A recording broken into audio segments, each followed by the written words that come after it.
आपण बसल्या बसल्याच मार्जरासन बघणार आहोत. ज्यांना गुडघ्याचा काही प्रॉब्लेम आहे किंवा मनगटांचा प्रॉब्लेम आहे, चतुर्भुज अवस्थेमध्ये येता येत नाही आहे, गुडघे आणि तुमचे रिस्ट जॉईंट दुखत असतील तर, किंवा जे खुर्चीवर बसून खूप वेळ काम करत आहेत त्यांच्यासाठी सुद्धा हे आसन महत्त्वाचं आहे. बसल्या बसल्या आपण मार्जरासन बघणार आहोत.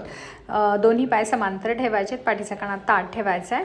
आता श्वास घेत घेत छाती पुढे ढकलवायची आहे, मान मागं टाकायचे, जास्तीत जास्त स्पाईन पुढे ढकलवायची आहे आणि श्वास सोडत सोडत छाती पोट आत ढकलवायचे, पाठ बाहेर बाग काढायचे, just like a camel. So cat camel position आपण बसल्या बसल्या करणार आहोत. ज्यांना पाठदुखीचा त्रास आहे त्यांच्यासाठी हे खूप महत्त्वाचं, किंवा कंबर दुखती आहे तुमची, किंवा खूप वेळ तुम्ही एका जागेवरती खुर्चीवर बसून आहात, सो ज्यांना बसूनचं काम आहे त्यांच्यासाठी ही स्पायनल मूवमेंट अतिशय महत्त्वाची, ज्याच्यामध्ये तुम्हाला छानपैकी इथं स्पाईनची मूवमेंट करता येते, जो की आपण बसल्या बसल्या मार्जरासनचा फायदा आपल्याला घेता येतो.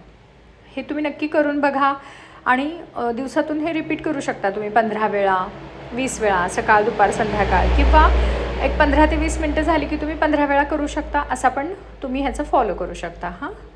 नक्की हे करून बघा आणि मला नक्की कळवा कमेंटद्वारे.